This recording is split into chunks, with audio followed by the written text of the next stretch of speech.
बिहार समाचार के प्रायोजक हैं अजातशत्रु होटल, रियानी स्टेशन, सेठ छमाछम वाटर पार्क और अभिनीत नर्सिंग होम।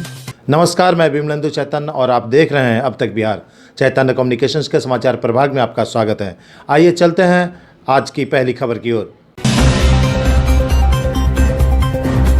बिहार के गया में भूमाफियाओं का शिकंजा इतना मजबूत हो गया है कि इसके सामने प्रशासन और पुलिस बौनी साबित होती है।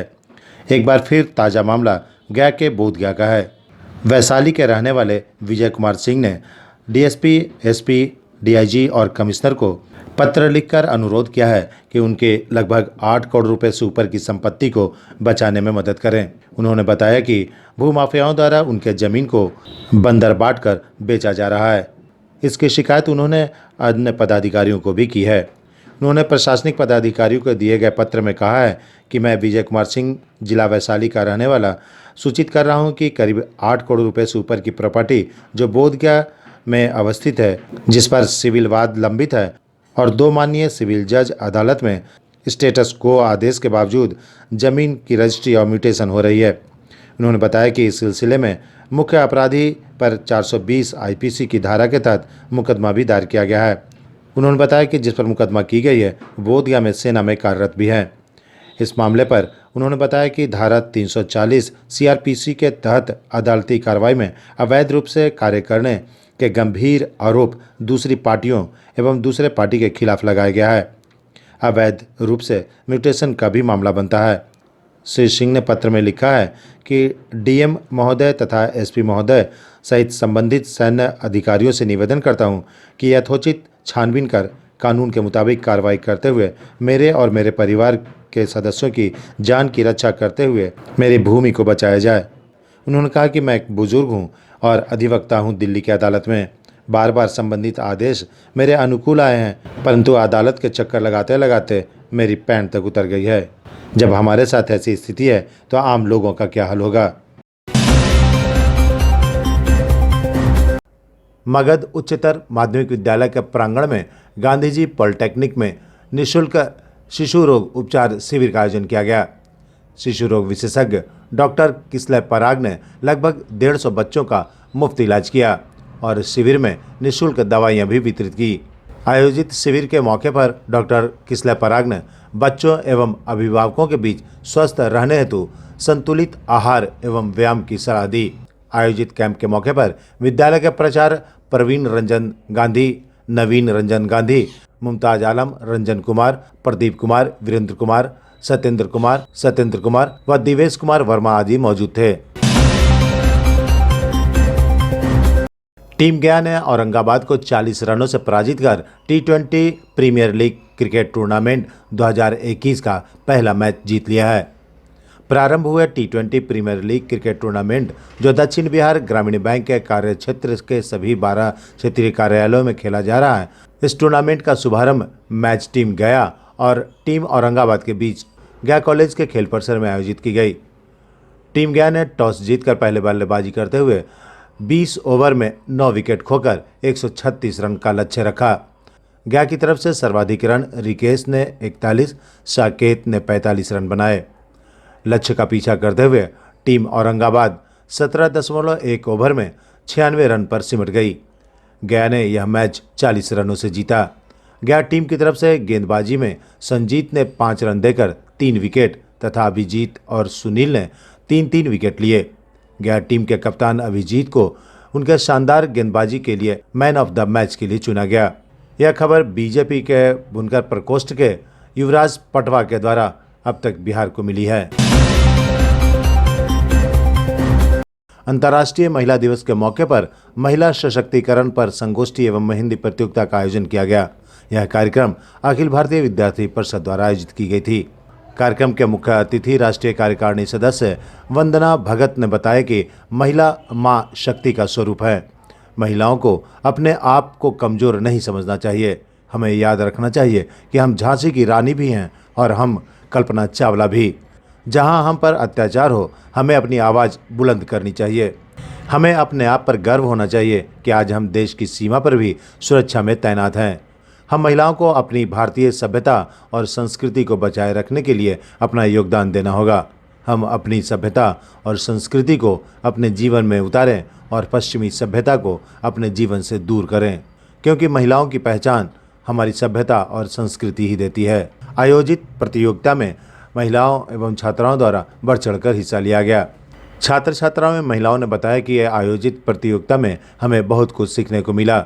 आयोजित प्रतियोगिता में प्रथम स्थान आरजू सिंह और प्रिया सिंह को मिली, जबकि द्वितीय स्थान पर प्रिया सिंह और मोहिनी पाठक रहीं।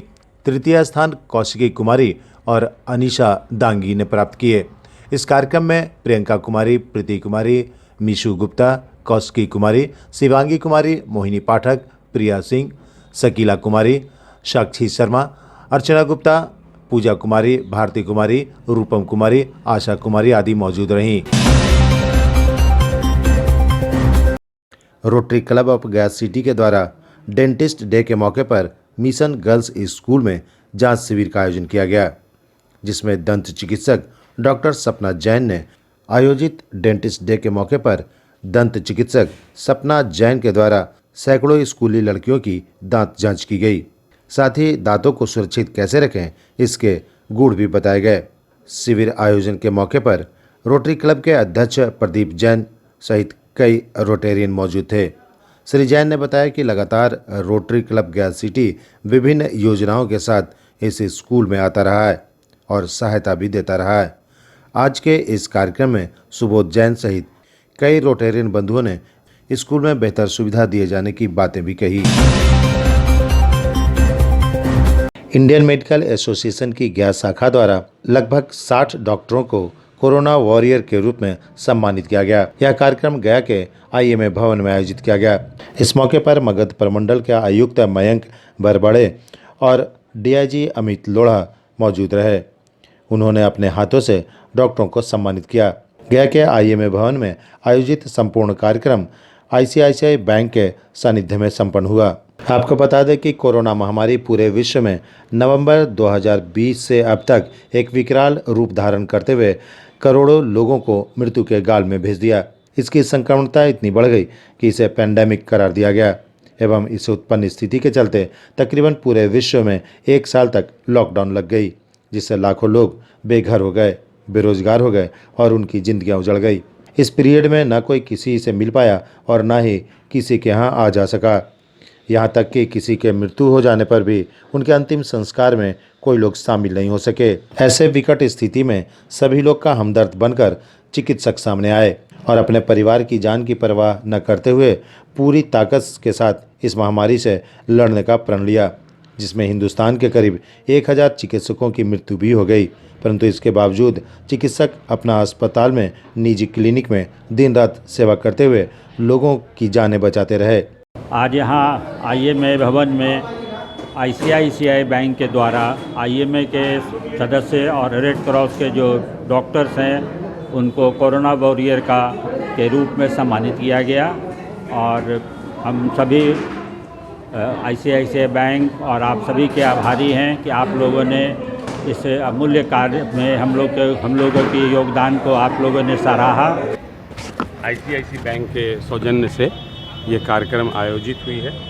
बाहर से अधिकारी उन लोगों ने भी काफ़ी अच्छी बातें बताई, अपना पर्सनल जो व्यक्तिगत एक्सपीरियंस था उसको शेयर किया, बताया कि कैसे कोरोना के पीरियड में इन लोगों ने काम किया, पब्लिक से इंटरेक्शन किया और जो डॉक्टर दिन रात मेहनत करके काम किए उनको इन लोगों ने चयनित करके और सम्मानित करने का काम किया। ये एक बहुत बड़ा पहल है। डॉक्टरों का मनोबल काफ़ी बढ़ेगा और हम समझते हैं कि आगे भी डॉक्टर पूरे तन्मयता के साथ इस मुकाम को हासिल करेंगे और कोरोना के जो पीरियड्स हैं उसमें डॉक्टर आज के दिन भी तो लड़ ही रहे हैं, आज के दिन भी वैक्सीनेशन से लड़ रहे हैं, तो आगे भी लड़ते रहेंगे। मानपुर फतेहपुर रोड स्थित ग्रीनफील्ड इंग्लिश स्कूल में चल रहे 3 दिवसीय NCC प्रशिक्षण कैंप पिछले दिनों संपन्न हो गया, जिसमें 200 बॉयज़ एंड गर्ल्स कैडेट्स ने प्रशिक्षण प्राप्त किए। 6 बिहार बटालियन NCC के कमांडिंग ऑफिसर कर्नल JS के अर्धवायु एवं कर्नल DP सिंह व विद्यालय प्रबंधक डॉक्टर प्रभुनंदन मौर्य को गार्ड ऑफ ऑनर व बुके देकर स्वागत किया गया। बेहतर प्रदर्शन करने वाले NCC boys and girls cadets को मुख्य अतिथि ग्रीनफील्ड इंग्लिश स्कूल के निदेशक डॉक्टर प्रभुनंदन मौर्य व प्राचार्य सुभाष कुमार ने एनसीसी कैडेट्स शीतल सांडिल्य, मुस्कान कुमार, अर्पित राज आदि को पुरस्कार देकर सम्मानित किया। इस दौरान कमांडिंग ऑफिसर कर्नल जयस के अर्धवायु ने बताया कि कोविड-19 टीका लगने की शुरुआत के साथ आम जनता को कोविड-19 का दर्द कम होने लगा है। इस सिलसिले में 6 बिहार बटालियन एनसीसी ने भी कोविड-19 के पश्चात अपनी ट्रेनिंग गतिविधियों की शुरुआत कर दी है। इस शिविर में गया जिले के कैडेट्स शामिल हैं। शिविर में ड्रिल, फायरिंग, मैप रीडिंग, हथियारों के साथ वाकफियत, राष्ट्रीय एकता एवं राष्ट्रीय सुरक्षा जैसे विषयों पर सेना के इंस्ट्रक्शन एवं एनसीसी अधिकारी बारीकी से प्रकाश डाले एवं कैंप के मुख्य उद्देश्यों को कैडेट्स को बताया गया। पे हमारा कैंपिंग का लास्ट डे है। हम लोग यहाँ एनसीसी 6 बिहार बटालियन गया के कैंडिडेट्स हैं। तो यहाँ पे हमारा जितना भी कैंपिंग का आज लास्ट डेट है उसके लिए हम लोग फंक्शन ऑर्गेनाइज किए हैं। यहाँ के प्रिंसिपल स्टाफ जिन्होंने हमें यहाँ पे हॉस्टल पे हमें कैंपिंग के लिए अपना आश्रय दिया। 14 जनवरी से मकर संक्रांति से उत्तराखंड के हरिद्वार में महाकुंभ शुरू हो चुका है। इस साल कोरोना महामारी के चलते भारी संख्या में श्रद्धालुओं का आना जाना संभव नहीं सका। इसी वजह से अखिल विश्व गायत्री परिवार ने कोरोना महामारी को देखते हुए महाकुंभ के लिए एक विशेष अभियान की शुरुआत की है। इस अभियान का नाम आपके द्वार हरिद्वार रखा गया है। हरिद्वार से चलकर उपजोन कार्यालय गायत्री शक्तिपीठ गया जिला के आपके द्वार पहुंचा। हरिद्वार कलश का कार्यकर्ता राजीव प्रकाश एवं महिलाओं द्वारा कलश का स्वागत किया गया। इस अभियान के तहत नवादा, जहानाबाद, अरवल, गया सहित विभिन्न इलाकों के 250 कार्यकर्ताओं को शांति कुंज हरिद्वार के केंद्रीय प्रतिनिधि मंडल ने प्रशिक्षित किया। नाबालिग प्रेमी युगल को आपत्तिजनक स्थिति में ग्रामीणों ने पकड़ा तो कर दी खेतों में ही शादी और इसका वीडियो कर दिया गया वायरल। यह घटना गया जिला के कोस थाना क्षेत्र के उतरेन पंचायत के पाली टोला मुरारबिघा के बधार की है, जहां सन्नाटा देकर प्रेमी प्रेमिका आपस में मिलने पहुंचे थे। इस सन्नाटे का लाभ उठाते हुए दोनों ने अपने को अंतरंग स्थिति में ला दिया। तभी ग्रामीणों की नज़र पड़ गई और खबर आग की तरह फैल गई। थोड़ी देर में पूरा गांव इकट्ठा हो गया। ग्रामीणों ने नाबालिग प्रेमी युगल को आपत्तिजनक स्थिति में देख भड़क उठे और नाम पता पूछने लगे तो कुछ लोग डांटने भी लगे। ऐसे में लोगों ने पकड़कर इन दोनों की शादी खेत में ही करवा दी। इस घटना की जानकारी मिलने के बाद एसएसपी आदित्य कुमार ने बताया कि वायरल वीडियो में दिख रहे लोगों पर एफआईआर दर्ज कर कार्रवाई की जाएगी। कोविड-19 के वैक्सीनेशन के तीसरे चरण के दौरान गया के कुमार मल्टी स्पेशलिटी हॉस्पिटल में वैक्सीनेशन का कार्यक्रम चलाया गया। इस मौके पर डॉक्टर राहुल कुमार ने बताया कि 60 वर्ष से अधिक उम्र के लोगों को वैक्सीनेशन का कार्य किया जा रहा है। डॉक्टर राहुल कुमार ने बताया कि कुमार मल्टी स्पेशलिटी हॉस्पिटल में अन्य सुविधाओं के अलावे कोविड-19 के तहत वैक्सीनेशन के कार्य भी सुचारू रूप से किए जा रहे हैं।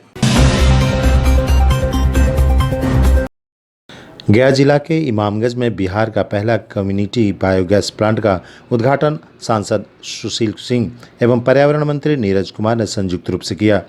बायोगैस प्लांट की शुरुआत किए जाने से ग्रामीणों को कम पैसे में मिल पाएगी रसोई गैस। गया जिला के इमामगंज प्रखंड अंतर्गत छकरबंधा के चपरा गांव में पहला स्वयंभू इनोवेटिव बायोगैस प्लांट का उद्घाटन वन एवं पर्यावरण मंत्री नीरज कुमार सिंह एवं सांसद सुशील कुमार सिंह ने संयुक्त रूप से फीता काटकर किया। इस दौरान कार्यक्रम को संबोधित करते हुए पर्यावरण मंत्री नीरज कुमार सिंह ने कहा कि बिहार के गया जिला इमामगंज प्रखंड के चपरा गांव में पहला बायोगैस प्लांट लगाने से एक उदाहरण पेश किया है। उन्होंने कहा कि इस तरह यह गांव बिहार का ऐतिहासिक गांव बन गया। अब बायोगैस प्लांट के माध्यम से पाइपलाइन बिछाकर लोगों के घरों तक रसोई गैस पहुंचाई जाएगी। उन्होंने कहा कि इस प्लांट के गैस से खाना बनाना कई दृष्टिकोण से अहम है। नीरज कुमार ने बताया कि प्रधानमंत्री नरेंद्र मोदी और मुख्यमंत्री नीतीश कुमार की प्रेरणा से गरीब दलितों के घरों में केवल 10 रुपये में दोनों शाम भोजन बन सकेगा। एक और जहां वातावरण शुद्ध रहेगा वहीं दूसरी ओर खाना जल्दी बन सकेगा। इसके साथ ही प्रदूषण होने से भी वायु प्रदूषण में काफ़ी कमी आएगी। लकड़ी गोईठा से खाना बनने की वजह से काफ़ी धुआं भी निकलता था। आपका जो गैस आपके यहाँ लग गया है, क्या आराम हो रही है? बहुत आराम हो रही है। पहले से अच्छा कि लकड़ी खरीद के लगा लें तो खाना बना लें और अब आराम हो गए खाना बना बहुत आराम है। पहले बहुत दिक्कत होता था, लकड़ी पर बनाते थे खाना। इससे खाना बनाने वाली महिलाओं के स्वास्थ्य पर बुरा असर पड़ता था। उन्होंने बताया कि बायोगैस प्लांट से इन गांव में घर घर तक पाइपलाइन के माध्यम से गैस की आपूर्ति की जाएगी। देखिए, यहाँ पर कम्युनिटी गैस सेंटर बनाया गया है। गैस का यहाँ गोबर गैस प्लांट लगाया गया है। ये बहुत ही बेहतर प्लांट है और इतना सस्ता है कि हम जो लोग लगाए हैं उनको धन्यवाद देते हैं और खास करके माननीय सांसद जी का आभार व्यक्त करते हैं। इन्होंने बिहार में पहला एनजीओ के माध्यम से सही बिहार में पहला गोबर गैस प्लांट लगवाए हैं और खास करके दलितों और पिछड़ा के इलाका में लगाए हैं, सुदूर देहात के इलाका में लगवाए हैं। इसके लिए धन्यवाद है और बहुत सस्ता है, बहुत ही बेहतरीन काम है। इसको पूरे राज्य भर में फैलना चाहिए। हम लोग प्रयास करेंगे पूरे राज्य में ये गैस फैले, गोबर गैस प्लांट। औरंगाबाद के क्षेत्रीय सांसद सुशील कुमार सिंह ने कहा कि नक्सलवाद प्रभावित सुदूरवर्ती एवं गरीबी प्रभावित इलाकों में विकास करना मेरा प्रथम दायित्व है। उन्होंने कहा कि बायोगैस प्लांट के माध्यम से दलित गाँवों में कनेक्शन दिया जाएगा, सभी लोगों को अच्छी सुविधा मिल पाएगी। श्री सिंह ने कहा कि प्रधानमंत्री नरेंद्र मोदी गरीबों के लिए समर्पित हैं।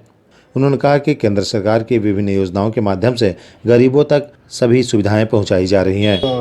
खुशी हुई कि बिहार का ये पहला प्लांट है और इन्होंने बताया ही कि पहले अपने घरों में लोग करते थे, लेकिन कुछ गलती के कारण वो बंद हो जाता था कुछ दिनों के बाद।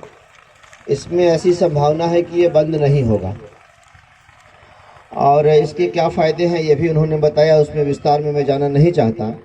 हमारी चिंता ये होती है कि कोई कहीं कुछ कर रहा है, उस माध्यम से हमारे इलाके में विकास कैसे हो, हमारे क्षेत्र में लोगों को अच्छी से अच्छी सुविधा कैसे मिले, ये चिंता करना लाजमी है। एक जनप्रतिनिधि का यही धर्म होता है और यही हमने किया।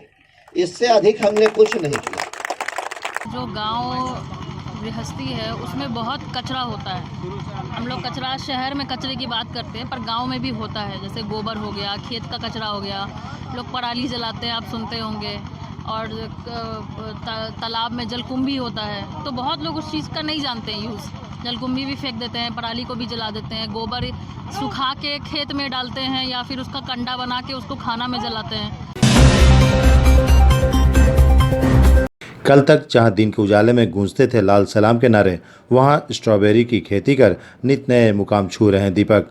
गया जिला का अति उग्रवाद प्रभावित परैया प्रखंड, जहां हालिया दिनों में दिन के उजाले में लाल सलाम की आवाज़ें व गोलियों की गूंज सुनाई देती थी, वहां एक किसान ने अपनी मेहनत के बल पर न सिर्फ सफलता की नई इबादत लिखी, बल्कि औरों को भी इसकी ट्रेनिंग देकर स्वरोजगार के माध्यम से इज्जत के साथ जीने की सीख दे रहे हैं।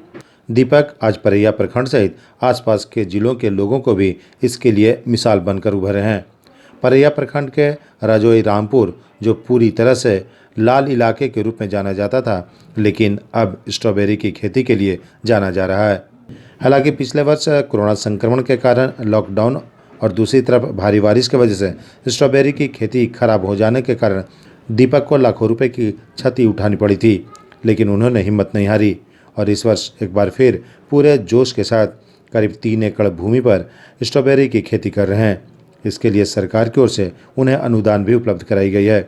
दीपक की माने तो स्ट्रॉबेरी की खेती मूलतः महाराष्ट्र सहित अन्य राज्यों में होती है। यही कारण है कि यहाँ काफ़ी महंगा बिकता है। आज दीपक द्वारा उगाई गई स्ट्रॉबेरी न सिर्फ गया बल्कि उसके आसपास के क्षेत्रों एवं राज्यों में भी इसकी प्रचुर मात्रा में खपत हो रही है। झारखंड सहित कोलकाता में भी इसकी सप्लाई गया से की जा रही है। दीपक शर्मा बताते हैं कि उनकी देखा देखी अब आसपास के गाँव में भी किसानों द्वारा पारंपरिक कृषि को छोड़कर कम पूंजी और अधिक मुनाफे वाली चीज़ समझकर लोग खेती करनी शुरू कर दिए हैं। ये हम लोग को कृषि विभाग के द्वारा, जैसे हम दीपक कुमार मेरा नाम हुआ, मेरे पिताजी का नाम श्री शर्मा हो गया। मैं ग्राम रजोई रामपुर परैया थाना का निवासी हूँ और हमारा नज़दीकी ब्लॉक केंद्र है परैया, जो कि परैया के द्वारा किसान को भ्रमण के लिए ले जाया जाता था, दूसरे अंतर्राज्यीय राज्यों में ले जाया जाता था, जिसमें हम लोग औरंगाबाद गए थे, फिर वाराणसी गए थे, जलगांव गए थे, जिसमें हम लोग को लगा कि यहाँ धान गेहूँ को छोड़ करके एकदम अलग तरीके से लोग खेती कर रहे हैं।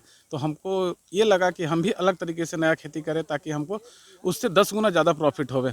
अगर 1 बीघा में खेती करते हैं स्ट्रॉबेरी की तो हमको 4 से 5 लाख रुपये का प्रॉफिट हो जाता है, और 1 बीघा में अगर धान का गेहूँ खेती करते हैं तो हमको 25,000 रुपये का फ़ायदा होता है खर्चा काट के।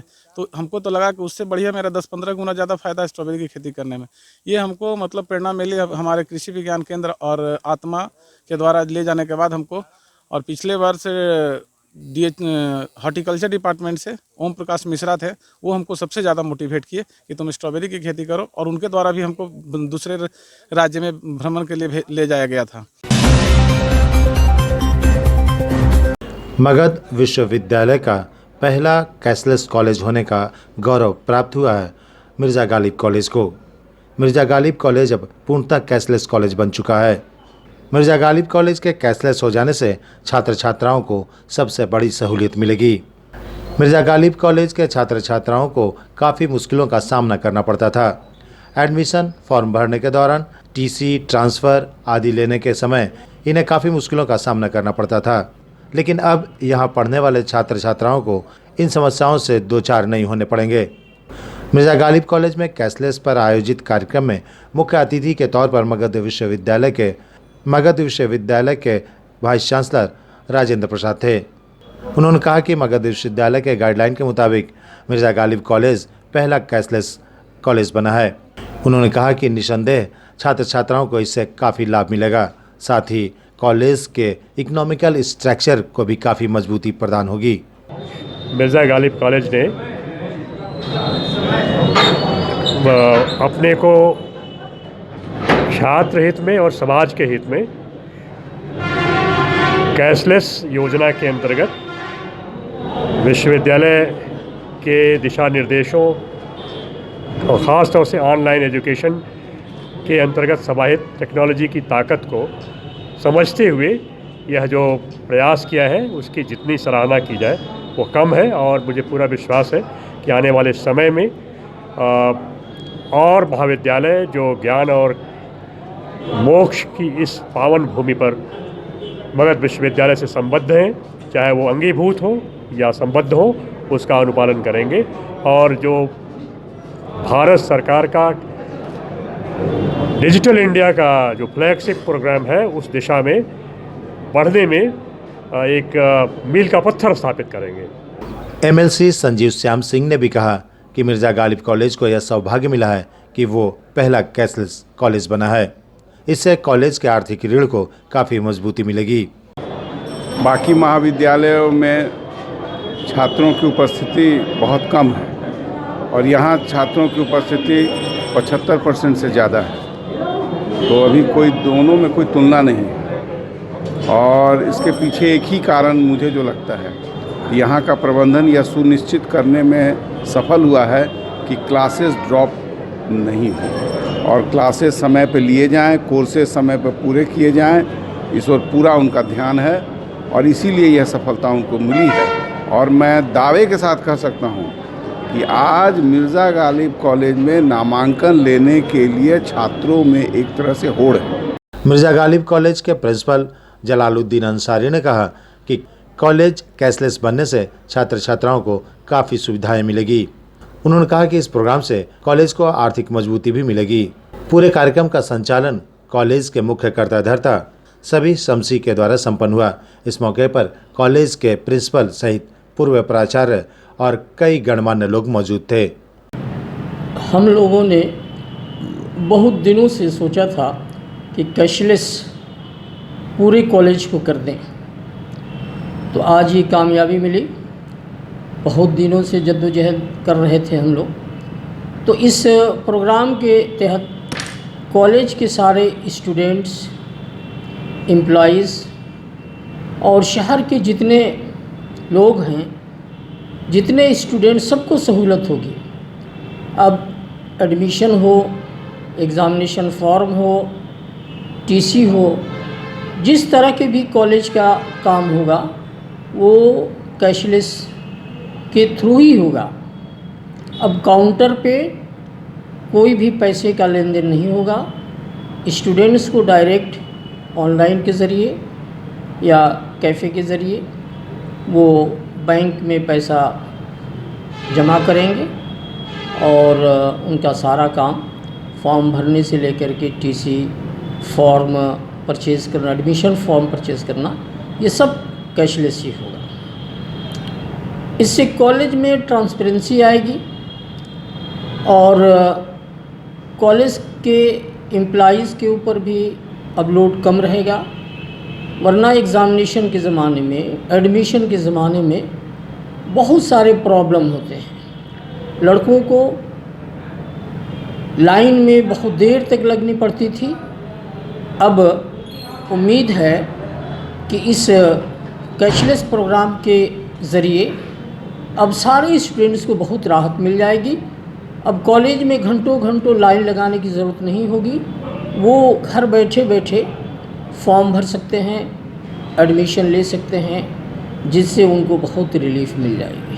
अधिनायक जय हे भारत भाग्य विधाता, पंजाब सिंध गुजरात मराठा द्राविड़ उत्कल बंगा, विंध्य हिमाचल यमुना गंगा, उच्चल जलधि तरंगा, तब शुभ नामे जागे, तब शुभ आशीष मांगे, गाहे तब जय गाथा, जन गण मंगलदायक जय हे भारत भाग्य विधाता, जय हे जय हे जय हे जय जय जय जय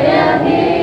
Despite his extremely busy schedule, sir, I am also grateful for your words of encouragement. I also express my heartfelt thanks to Shri Sanjeev Shyam Singh, Honorable Member, Faculty of Social Sciences, Maghar University, and respective principals, Professor Shamsul Islam, AM. दुनिया से हमने सीखा है हुनर, दुनिया से लकीरें बनाने का। हमने सीखा है हुनर, दुनिया से लकीरें बनाने का। कभी पाला न जुनून, कभी पाला न फितूर, लकीरें मिटाने का। कभी पाला न फितूर, लकीरें मिटाने का। हर बार जज्बा दिखा बड़ी लकीर बनाने का, बड़ी लकीर बनाने का। तो मैं इस समय से ज्ञान की ज्योति जलाई गई और बहुत सारे लोगों ने इसमें अपना योगदान दिया। आज का समय जब बदल रहा है और भारत एक नॉलेज सोसाइटी के रूप में बदल रहा है तथा राष्ट्रीय शिक्षा नीति में खास तौर से इस बात पर ध्यान दिया जा रहा है कि टेक्नोलॉजी के माध्यम से पूरा शिक्षा का जो धरातल है, जो फलक है, वह बदल दिया जाए। ऐसे समय में साइबर स्पेस में जो भी डेवलपमेंट्स हो रहे हैं वह बिना शिक्षा के संभव ही नहीं है। और मुझे बहुत खुशी है कि कोविड-19 के आघात के पीरियड में मगध विश्वविद्यालय ने बिहार के अन्य सभी विश्वविद्यालयों को पीछे छोड़ते हुए जो विश्वविद्यालय की वेबसाइट है और जो राजभवन की वेबसाइट है, सबसे अधिक ई कंटेंट्स विद्यार्थियों के लिए, ई एजुकेशन के लिए उपलब्ध कराए।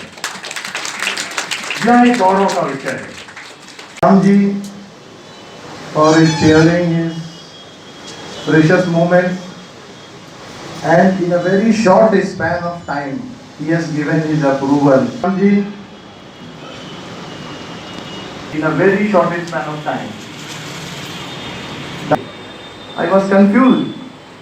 अरे ये क्या हो गया, वीसी साहब इतना जल्दी हमको टाइम दे दिया। इन्होंने कहा जल्दी टाइम देखो। और एक चीज द मोस्ट इम्पोर्टेंट कि there was a delegation which he और ही सेड बुलाओ and he came in the different chamber और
आप सशक्त हैं, आप अगले को सशक्त कीजिए, आसपास के समाज को सशक्त कीजिए। जब तक सामाजिक उत्थान नहीं होगा तब तक महिलाओं का सशक्तिकरण 100% नहीं होगा। क्योंकि एक महिला अगर देखते हैं, लोग नकारात्मक मानसिकता वाले भी होते हैं परिवार में कि एक लड़की अगर निकल कर थोड़ा सा आगे बढ़ने लगती है तो परिवार में 2-4 लोग उनको रोकने का प्रयास करते हैं। उसके अभिभावक को लोग समझाने का प्रयास करते हैं कि क्या कर रहे हो, जमाना खराब है, लड़कियों क्यों ट्यूशन भेजते हो, लड़कियों को गरीबी एग्जाम दिलवा रहे हो, क्या करेगी, उम्र हो गई है, शादी कर दो। लोग इस तरह से भ्रमित करने का प्रयास करते हैं। लेकिन ऐसी धारणाओं को देखते हुए, समझते हुए भी आपको अपनी शिक्षा को महत्व देना है, अपने हुनर को महत्व देना है और समाज में अपने आप को आर्थिक रूप से मजबूत करने के लिए अपने आप को संकल्पित करना है कि नहीं, हम लड़की हैं तो क्या हुआ, हम बहुत कुछ कर सकते हैं। आज देख ही नहीं है, हम एक मतलब उदाहरण के स्वरूप में करें कि हम ही एक महिला है और एक हम प्रतिष्ठित पद पे हैं। हम इतने सारे जो पुरुष युवा जो भी रहते हैं हमारे साथ पद पर, ये सब हमारे समकक्ष हैं। तो हम भी तो नीचे से पढ़ाई लिखाई करते शिक्षा दीक्षा लेकर यहाँ तक पहुँचे और आज एक कुर्सी को हासिल की है। हम भी एक महिला है, इसलिए हम ये प्रेरणा आपको देते हैं कि आप मुझे देखिए, मेरे निर्देशिकाओं को देखिए, ये भी घर से बाहर निकलिए, इनका साथ इनका परिवार दिया, इनका समाज दिया तो ये बाहर निकलिए। आपको भी आपका परिवार साथ दे रहा है तो आप बाहर निकल रही हैं, आप सीखने आ रही हैं, सीखकर आप कुछ करना चाहेंगे।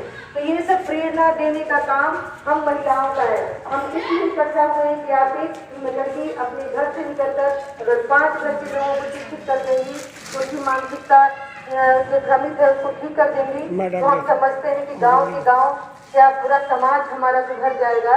और फिर जो ये भेदभाव लड़की और लड़का का दिमाग में अभिभावक के चलते रहता है कि जो लड़की है वो लड़का है, उनको वो सुविधा होनी चाहिए, उनको वो नहीं होनी चाहिए। तो इनसे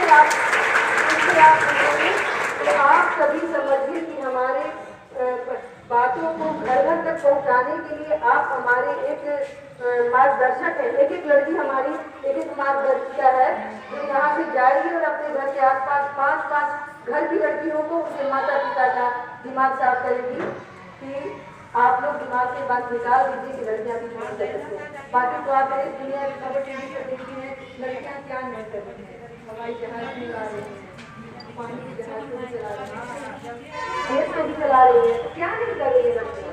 इसलिए हम लोग इस महिला दिवस को आयोजित करने का उद्देश्य बस यही है कि आप सभी जागरूक रहिए, सतर्क रहिए और अपने आसपास के लोगों को उसका वातावरण को भी साफ सुथरा रखिए। इन्हीं शब्दों के साथ हम अपनी बात को समाप्त करते हैं और ये आशा करते हैं कि आपका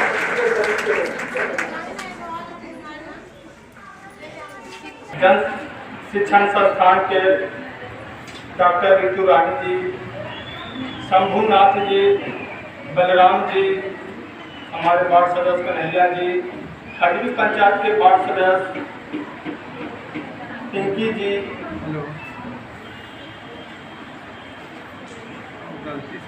आज राजकीय मध्य विद्यालय कोंच में जन शिक्षण संस्थान का कार्यक्रम रखा गया, जिसमें आप लोग हमारे कोच प्रखंड से आए हुए जितने भी छात्र छात्राएं माता बहनें आए हुए हैं, हमारे तरफ से सभी के बधाई।